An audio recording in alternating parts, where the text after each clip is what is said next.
네, 함께 우리 사도신경. 자, 우리 네 번째 줄 우리 함께 읽을까요? 자, 시작. 장사된 지 죄송합니다. 본디오 빌라도부터네요. 시작. 본디오 빌라도에게 고난을 받아 십자가에 못 박혀 죽으시고 장사된 지까지, 여기까지 우리 함께 보겠습니다. 자, 우리 지난 시간까지는 우리가 거기까지 우리 함께 살펴봤죠. 동정녀 마리아에서 나신 것, 성육신 하신 것부터 봤습니다. 근데 오늘 갑자기 이제 건너뛰어서 예수님 죽으심으로 이제 넘어가게 됩니다. 자, 그럼 왜 사도신경에는 예수님의 생애에 대해서 말하지 않을까요? 사실 이게 짧잖아요, 그죠? 짧은 이 신앙 고백 안에서 우리의 구속과 관련된 정말 핵심적인 것만 여기에 담겨 있다고 생각하시면 좋을 것 같아요. 정말 아주 중요한 것들, 그죠? 성육신, 또 이제 함께 보겠지만 예수 그리스도의 죽음, 부활, 승천, 이런 것들에 대해서 우리가 함께 우리가 주목하게 됩니다. 자, 그렇지만 우리가 사도신경에 나오진 않지만 몇 가지 우리가 좀 생각해 볼 것들이 있어요. 예수님의 생애 중에 보통 우리가 공생애라고 하잖아요. 그죠? 33년 동안 사셨지만 그 중에 3년 정도를 주님, 마지막 3년 정도를 공생애라고 부르는데, 자, 그 중에 우리 몇 가지만 조금 살펴봅니다. 첫 번째는 하나님이 예수님을 통해서 기적을 행하게 하셨어요. 그걸 통해서 주님이, 하나님은 예수님을 증거하셨습니다. 증거하셨어요. 약속된 구세주다라는 것을 증거하셨습니다. 그래서 예수님도 그런 얘기하셨어요. 당신이 행하시는 그 일을 보고 믿으라 라는 이야기도 하셨죠. 자, 그것은 쉽게 말하면 어떤 천사나 다른 피조물도 따라할 수 없는 그런 기적들을 행하셨어요. 물론 어떤 사람들은 그냥 보기에 그냥 어떤 선지자들이 했던 어떤 놀라운 일들 그냥 그렇게 했으니까 어떤 선지자 중에 한 사람으로 봤을 수도 있고, 또 심지어 어떤 사람들은 그 정도는 요즘에 어떤 정말 영적인 어떤 능력이 있는 사람들도 그 정도 하지 않냐라는 생각을 할 수 있지만, 하지만 전혀 그 비교 대상이 되지 않는 정말 하나님의 아들임을 나타내는 그런 기적들을 보여준 겁니다. 그런 것들에 대해서 우리에게 보여준 거죠. 자, 두 번째는, 예수님은 또한 주님께서 전생에 걸쳐서 하나님에 대해서 순종하시는 그 겸손을 주님 보여주셨어요.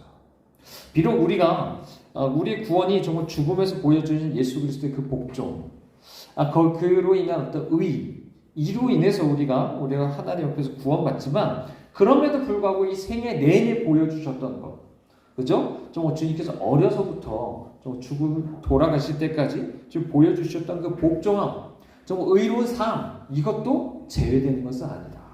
그죠? 그 삶 전체가 주님 앞에, 하나님 앞에 정말 의인으로서 좀 사셨고, 끝까지 그렇게 하나님께 복종하셨던 삶이셨다는 것을 우리가 보게 됩니다. 자, 이 두 가지 기억하셔야 돼요. 그죠? 주님 앞에서 우리가 기적을 행하는 그런 부분, 또 하나는 하나님 앞에서 우리가 의롭게 살아가는 부분에 대해서 이야기를 하고 있는 겁니다. 자, 그러면 왜 그리스도는 오늘 말씀처럼 본디오 빌라도에게 고난을 받으셨는가라는 것을 우리가 생각을 해봐야 됩니다.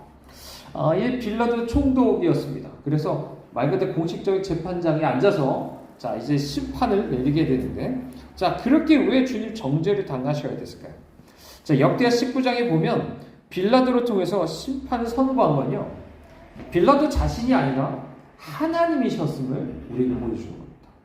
주님이 그 안에, 재판관은 그 앉아서 예수님께 지금 재판을 내리시는 거죠. 아니, 예수님이 대신해서 죽은 우리에 대해서 심판을 내리신 것이다 라고 말할 수 있습니다.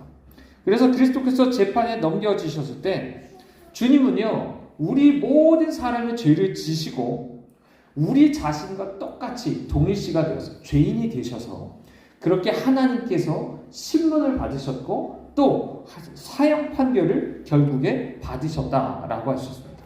우리 자리에 대신 쓰신 거예요. 우리가 본래 서야만 했던 그 죄인의 자리, 재판장 앞에 섰던 그 죄인의 자리에 예수님이 서야만 했던 것을 우리에 보여준 겁니다. 하지만 그렇게 우리의 죄가 단번에 정죄되고서 또 정죄되는 게 아닙니다. 예수님이 빌라도에게 심판받았을 때 그때 우리는 한 번에 정죄가 된 거예요. 이미 죄인이라고 결론 난 겁니다. 하지만 그 이후에 우린 더 이상 어때요? 심판 자리에 또 끌려와가지고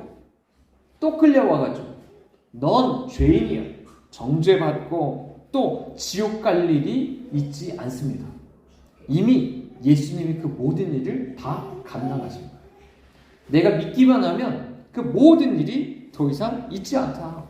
그렇기 때문에 그로 인해서 내가 더 이상 하나님 앞에 만약 내가 서게 된다면 재판장 앞에 서게 될 것에 대해서 그래서 또 정죄 당할까 봐 그로 인해서 내가 다시 지옥 갈까 봐 두려워할 이유가 전혀 없습니다.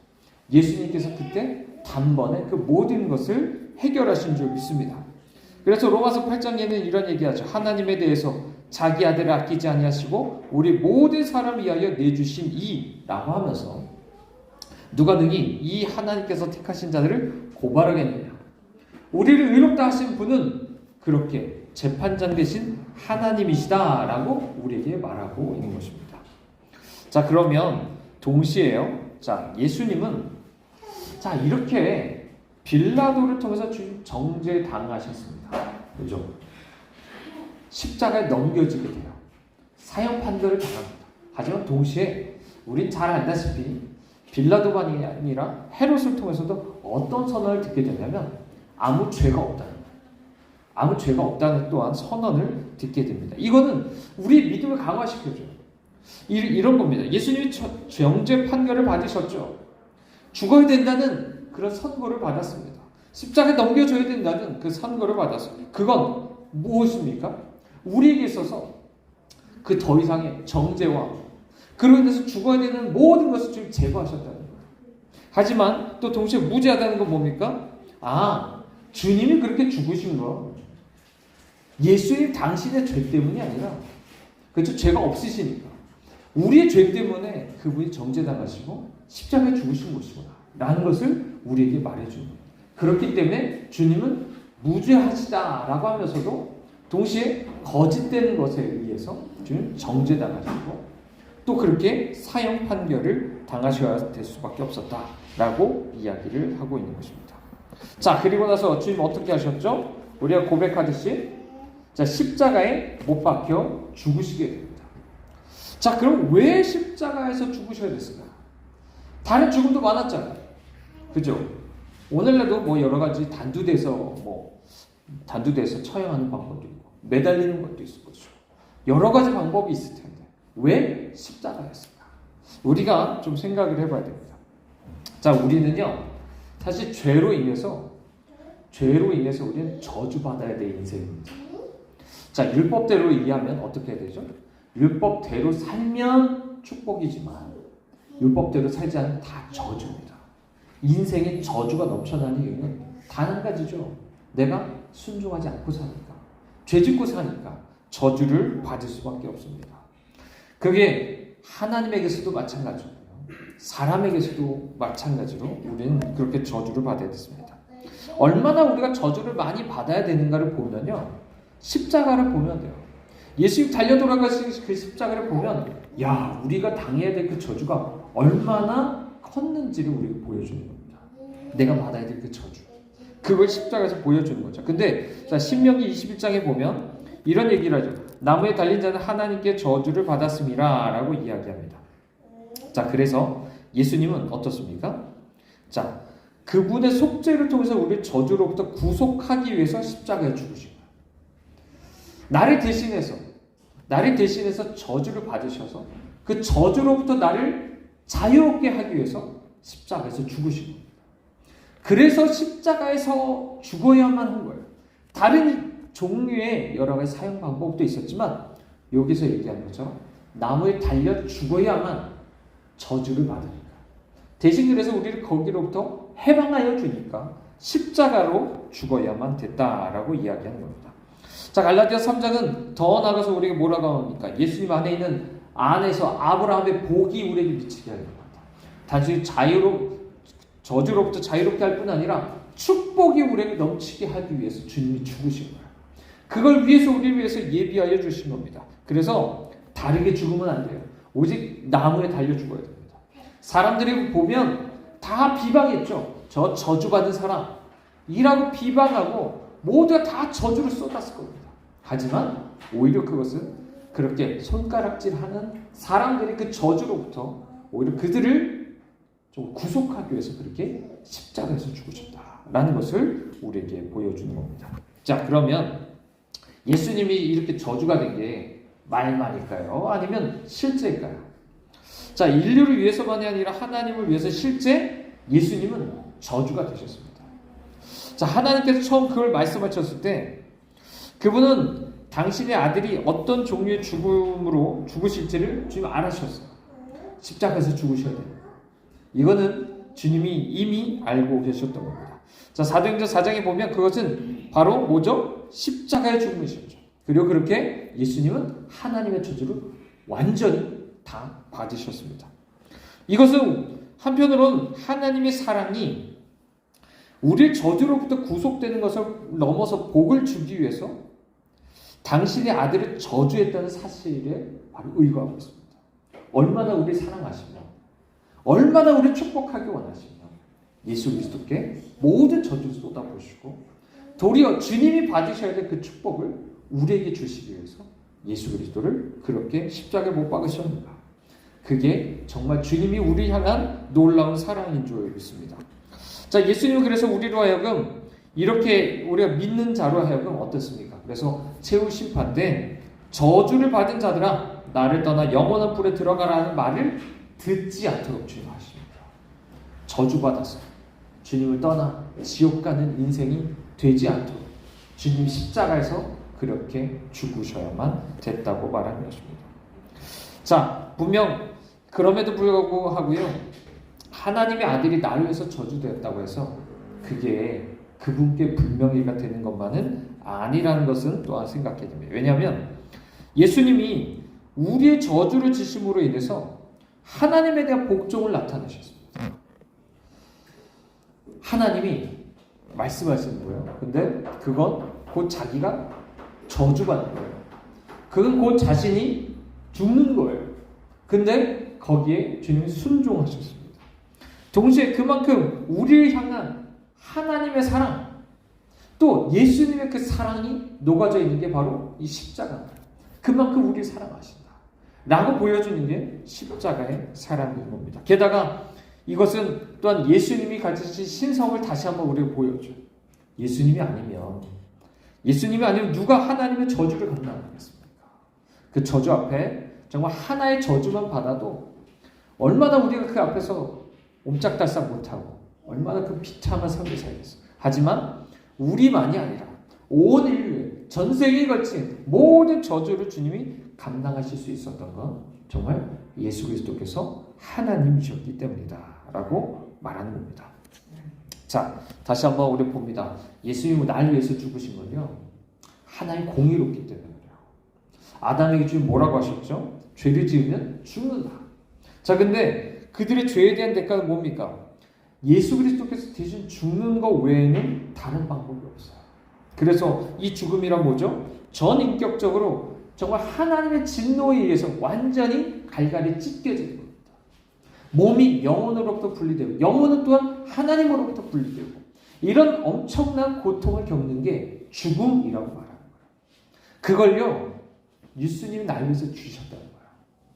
뭐 앞으로 살펴보겠지만 그렇다면 우리는 그런 죽음의 고통이 없어요.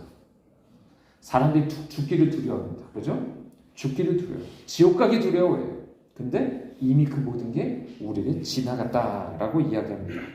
자, 그래서 첫 번째 예수님의 죽음으로 인해서 우리는 자, 히브리서 2장에서 얘기하는 것처럼 이렇게 죽기를 무서함으로 한평생 매여서 종로를 탄 모든 자들로부터 자, 노임받게 됩니다. 믿으십니까? 더 이상 우리는 죽음에 대해서 두려워할 필요가 없어요. 거기에 대해서 종로를 타며 살 필요가 없어요. 왜? 예수님이 죽으셨습니다. 날 위해 죽으셨습니다. 거기에 대한 어떤 두려움도 우리 있을 필요가 없다라고 말하는 겁니다.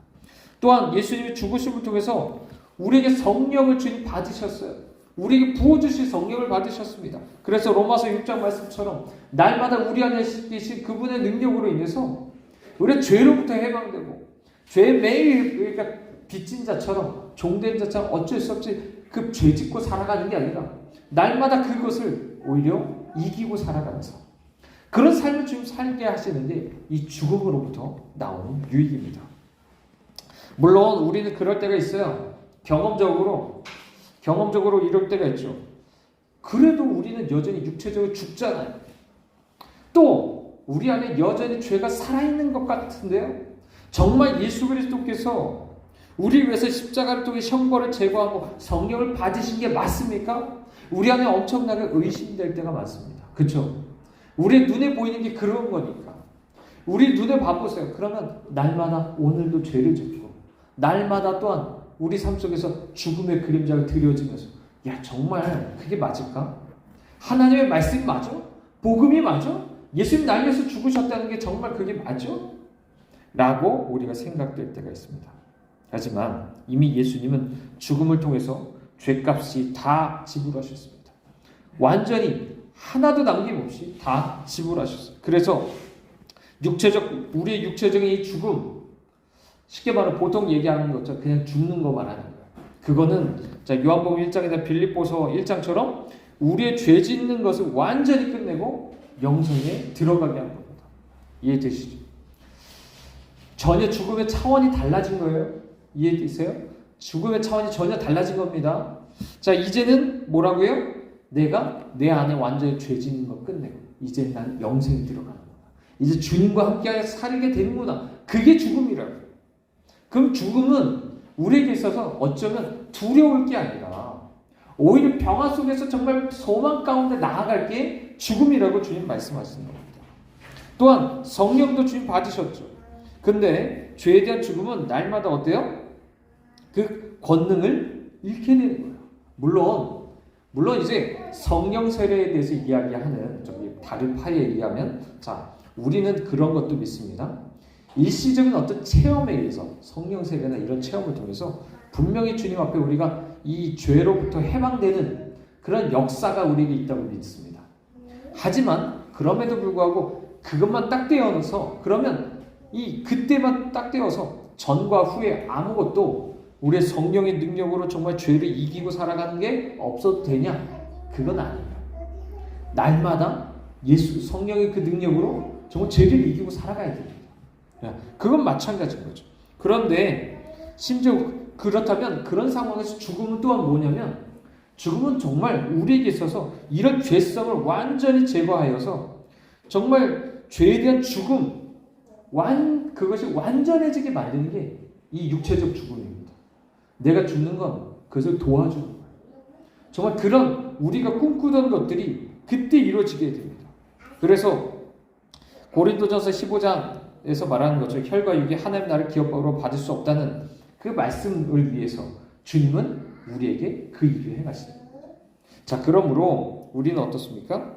자, 이것은 반드시 우리에게 이것이 때로는 우리에게 눈에 보이지 않을지라도 믿음으로 이것을 주장해야 된다. 그렇죠? 믿음으로 날마다 어때요? 믿음으로 우리에게 지금도 이 육체적 죽음은 단순히 전혀 다른 차원으로 우리에게 주님 다가오셨고, 그렇죠? 예수님이 이미 죽으신 거기 때문에 게다가 우리는 성령을 통해서 지금도 날마다 우리는 믿음으로 주님과 함께 그 죄성에 대해서 우리가 죽어가야 된다. 라는 것을 계속 우리에게 말해주고 있는 겁니다. 자, 그럼 앞서 말했었던 두 가지 유익이 있었습니다. 자, 그 유익에 따라서 이 본성은 사실 죽음으로 두려워하게 되는데요. 자, 신자들은 그러면 죽음에 대해서 두려워할 필요가 없다는 결론을 다시 한번 내리게 됩니다. 자, 예수님이 요한복음 8장에 이런 얘기했습니다. 누구든지 나를 믿는 사람은 죽음을 보지 않을 것이다 라고 말했어요.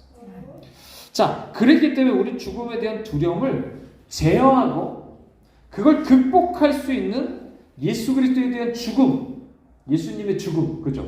예수님이 날 위해서 죽으셨다. 그리고 부활하셨다. 그 죽음을 이기셨다는 것에 대한 믿음이 우리 안에 그것을 놓쳐서는 안 됩니다. 그 믿음 안에서 날마다 그 두려움을 이겨낼 수 있으셔야 돼요. 그리스도는 정말 우리 대신해서 자, 사망의 모든 독을 다 들이마셨습니다. 내가 그걸 더 이상 마실 이유가 없어요. 지금 다 마셨습니다. 이는 그분께서 이렇게 부르짖었던 걸 통해 증거되죠. 주님이 하나님한테 이렇게 말씀하시죠. 아버지여, 만약에 할 만하시거든 이 잔을 내게서 지나가게 하옵소서. 하지만 나의 원대로 마시고 아버지의 원대로 하옵소서라고 얘기합니다. 그리고 아버지의 원이라는 것을 통해서 원이라는 것을 알고 그 진노의 잔, 죽음의 모든 독의 잔을 지금 다 마셨어요. 자, 그게 주님 날 위해서 행하신 것입니다. 자, 그리고 나서 주님은 어떻게 되셨죠? 장사되었습니다. 장사됐어요. 왜 장사됐을까요? 그 이유는 자, 지금까지 이야기한 것처럼 우리의 구원이 어디에 좌우됩니까? 예수님 죽음이 있어야 되잖아요. 그렇죠? 예수님 죽음이 있어야만 주님이 날 위해서 죽으시요. 또 내가 주님과 함께 죽으심에 기초해서 모든 것이 다 그 처리가 되잖아요. 근데 그것에 대해서 의심할 수 없기 위해서 확실하게 죽었다는 걸 보여주는 게 장사된 겁니다. 장사된다는 거. 완전히 죽었다. 더 이상 아무 희망이 없다. 라는 걸 보여준 겁니다. 그래서 다른 사람들이 다 죽는 것처럼 똑같이 장사됐다라고 말하는 거예요. 자, 그럼에도 불구하고 자, 여기서 이런 이야기 하죠. 여기에 자, 이제 여기에 생략되어 있지만 이런 본문이 있습니다. 자, 그 아래에 각 줄을 보시면 지옥에 내려가신 자라고 이제 되어 있는데요. 자, 이 부분을 조금 더 설명을 해보겠습니다. 자, 본디오 빌라도 장사 되신 다음에 지옥에 내려가셨다 이렇게 되어 있어요. 자, 그러면 이 뜻이 무엇인가? 상당히 우리에게 있어서는 되게 어려운 말이고, 자, 왜 그렇게 되셨는가를 우리에게 말해주는데요. 자, 사도신경은요, 예수님이 지금까지 이야기한 것처럼 눈에 보이는 고통, 여러분이 마치 패션 오브 크라이스트나 이런 영화에서 본 것처럼 주님의 고통이 정말 눈에 보이는, 정말 이 감각적으로 느껴지는 건 이 몸으로 느껴지는 그런 고통만이 아니라 눈에 보이지 않는 이 내적으로도 얼마나 큰 고통이 있었는지 보여주는 게 이 지옥에 내려갔다는 이야기입니다. 자, 이것은요, 시편 18편 사무엘 하 22장에서 다윗도 사망의 고통이 나를 에워쌌다라고 말한 부분이기도 하죠. 그리고 이로 인해서 예수님 마태복음 26장처럼 내 영혼이 고민하여서 죽게 됐다라고 하면서 그 괴로움을 이야기합니다. 여러분이 잘 아시죠? 겟세마네 동산에서 기도하실 때 땀방울이 흘러날 때 어떻게 됐죠? 그게 핏방울이 됐잖아요. 그걸 뭘 우리에게 얘기해 주냐면, 예수님께서 이미 그 가운데 내적으로는 정말 지옥과 같은 고통을 지금 당하고 계셨구나. 그걸 당하고 계셨구나. 그리고 그것이 가장 극도로 올라간 게 언제입니까? 마태복음 27장에서 얘기하는 것처럼 주님께 버림받고 나의 하나님 어찌하여 나를 버리셨나이까. 완전히 하나님과 분리되어서 정말 하나님 전혀 없는 그 지옥 같은 곳으로 지금 떨어진 것 같은 그 고통을 주님 그곳에서 말씀하신 겁니다. 자, 그러면 왜 주님은 이런 내적인 고난도 받으셔야 될까요? 그냥 몸만 그냥 달려 돌아가시면 되는 거 아니에요? 그죠? 근데 뭔가 이 안에 내적으로 마음과 생각도 너무나 힘드셨다는 걸 얘기해요. 그래야만 해야 되는 이유는 단 한 가지입니다. 여러분, 죄를 짓는데 여러분 몸으로만 죄 짓습니까? 아니죠. 사실 이 안에 마음으로부터 죄를 져요. 이 마음으로부터 악한 것이 나오고 그것 때문에 그런 생각과 의지로부터 이 몸이 움직이는 거잖아요. 그러면 몸만이 아니라 어때요? 이 내적인 것조차도 생각과 마음조차도 하나님의 진노를 받아야 돼요. 그리고 그것조차도 그렇기 때문에 몸만이 아니라 이런 영혼에 대한 으로부터 지옥의 고통을 주님 제거하셔야 되는 거예요. 자, 비록 예수님 고난을 받아서 이런 지옥의 괴로움을 견뎌내고 마침내 그것을 극복한 기간이 아주 짧습니다. 그죠? 아주 짧죠. 지금 장사 되신 후에 잠깐 지옥에 내려가셨다가 3일 만에 지금 다시 살아나셨다고 하니까 얼마 되지 않잖아요. 자, 그렇지만 그래도 이렇게 주님께서 정말 가장 낮은 곳으로 그렇게까지 낮아지시는 것이야말로 하나님의 보기에 우리로 하여금 정말 영원한 고통을 면제받도록 하기에 정말 충분한 가치가 있다. 이 몸이 가지고 있는 고통, 또한 이 마음과 생각 안에서 가지고 있는 모든 고통으로부터 주님 우리를 해방하실 만한 그런 보혈을 주님 흘려주셨다 라는 걸 우리가 말해줍니다. 왜요? 그분은 참 사람이면서 또 참 하나님이십니다. 그만한 가치가 있는 거예요. 그 주님께서 흘려주신 그 피로 인해서 이 모든 고통이 면제될 수 있다라고 말하는 겁니다. 그렇기 때문에 주님은 이 모든 것을 참으실 수 있었고 극복할 수 있었고 한때만 머물고 그 모든 것을 이겨낼 수 있으셨던 거예요. 하나님이셨기 때문에. 자, 복음서 저자들이 그럼에도 불구하고 이런 고뇌와 슬픔을 하나님에게 아들에게 돌리는 건 수치스러운 일이 아닌가 우리 때로 생각할 수 있어요. 근데 사실 그런 건 아닙니다. 왜냐하면 예수님이 자신을 위해서가 아니라 우리를 위해서 그런 일을 하신 것이기 때문에 그런 괴로움을 지셨기 때문에 그것이 뭔가 수치스러운 일이라고 볼 수 없어요. 날 위해서 하신 겁니다. 주님 스스로 그렇게 당하신 게 아닙니다. 게다가 예수님이 가장 약하고 고민되실 때도 빌립보서 2장처럼 언제나 하나님 앞에 의를 행하셨어요. 그렇죠? 가장 괴로울 때도 마치 욥이 그랬던 거죠. 감히 욥하고 비교할 수 없지만 마치 예수 그리스도께서 정말 그 가장 큰 고통 당하심 속에서도 끝까지 죄를 짓지 않고 하나님 섬기며 주님 말씀 따라 순종하는 그 모습을 보여주셨습니다. 극도의 고통 속에서 주님 신뢰하셨어요. 그러니까 하나님에 대해서 뭐라고 부릅니까? 나의 하나님, 나의 하나님이라고 부르죠. 어찌하여 나를 버리셨나이라고 나이가? 라고 하면서 때로는 그것이 불평 어린 기도처럼 비칠지 몰라도 적어도 그 안에는 나의 하나님이라는 신뢰가 그 안에 있는 것이죠. 자, 그것을 우리에게 보여주는 것이죠. 자, 그 자신이 그만큼 하나님이신 분이 그럼 어떻게 또 버림받을 수 있는가 생각될 수 있는데요. 자, 예수님은 그분의 신성으로는 그 능력을 떨치지 않으면서도 그 인성에 있어서 하나님으로부터 잠시 버림받은 것이다 라고 우리 볼 수 있어요. 그래서 이거는 하나님 선지자로 말씀하신 걸 이루기 위함입니다. 이렇게 말씀하셨죠. 여호와께서 그로 상함을 받게 하시기를 원하서 약함에 처하게 하셨은즉 그 영혼을 속건제물로 드리기에 이르리라. 자, 그래서 히브리서 5장 7절에처럼 그리스도는 어떻습니까? 우리로 하여금 하나님과 화목하게 되고 그래서 결코 버림받지 않도록 하기 위해서 이렇게 주님 버림당하신 거예요. 내가 버림받지 않도록 내가 하나님 앞에 거절당하지 않도록 주님께서 대신 모든 것을 거절당하시고 버림받으셨다라고 주님이 말씀하시는 것입니다.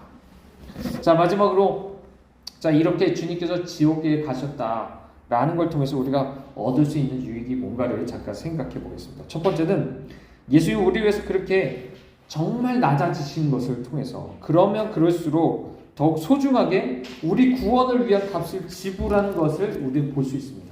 그리고 이것은 하나님의 사랑과 예수님의 속죄에 대해서 더욱더 굳게 믿게 돼요.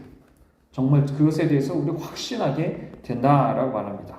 자, 두 번째는 예수님의 고난에서 확실하고 안전한 위로를 받게 됩니다. 여러분도 때로는 몸과 영혼이 괴로울 때 있으시잖아요. 그렇죠? 그럴 때 이것은 우리의 큰 위로가 돼요. 뭐라고요? 아, 예수님이 그 모든 고통을 다 짊어지셨구나.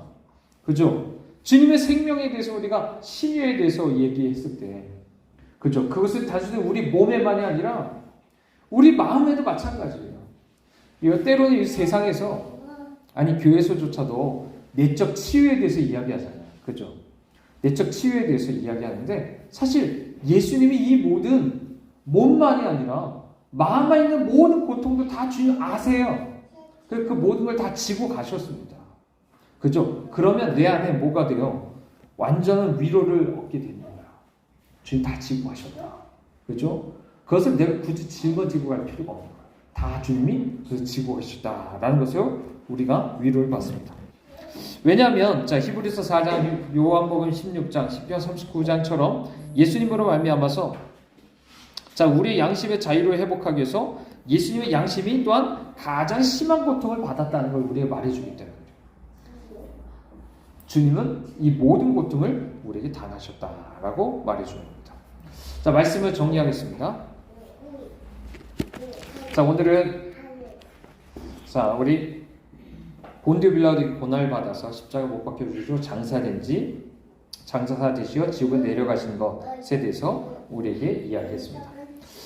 예수님의 고난과 죽음에 대한 이야기였습니다. 자, 우리가 믿고 있는 바로 가장 핵심 부분이죠. 자, 이것을 통해서 다시 한번 예수님이 십자가에서 그 이루신 일과 그로 인해서 내가 믿을 때 우리가 누릴 수 있는 놀라운 그 유익, 그것을 대해서 우리가 굳게 믿으실 수 있길 원합니다. 자, 이것은 너무나도 확실한 이야기들이에요. 그죠? 예수 그리스도께서 이루신 그 일들. 자, 우리가 날마다 그 위에 설 수 있길 바랍니다. 우리는 십자가를 통해서 그 모든 걸 다 지나간 거예요. 이미 다 지나간 겁니다. 여러분, 하나님께 나올 때 어떻습니까? 여러분, 하나님께 나올 때마다 심판자 앞에 나온다고 생각하세요? 아니면 아버지한테 나온다고 생각하십니까? 심판자 앞에 나오는 것처럼 하고 두렵고 정죄감 가지고 그래서 혹시나 지옥 갈까봐 벌벌 떨면서 여전히 불안해하면서 그렇게 하진 않습니다. 또 여전히 몸과 마음에 있는 모든 고통들, 저주들 다 끌어안고 사시진 않으세요? 하지만 주님께서는 이 모든 것을 주님께서 이미 본디빌라도 고난을 받으시고 십자가에 못 박으셨을 때 이 모든 것을 해결하셨다고 주님 말씀하십니다. 장사되어서 이 모든 것이 함께 예수 그리스도의 무덤과 함께 완전히 묻혀버렸다는 것을 이야기합니다. 그러므로 우리가 십자가를 통해서 그것을 더욱더 굳게 믿으시길 바랍니다. 우리 믿음이 어디 있는가? 이미 십자가인 것을 다 결론 내렸는데 여전히 우리는 십자가를 믿지 못하고 그렇기 때문에 부활의 영역으로 나가지도 못하고 여전히 저쪽 십자가 이전에 있는 그런 삶으로 우리가 살고 있지는 않은지 다시 한번 돌아보고 믿음으로 더욱더 굳건해질 수 있는 우리 모두가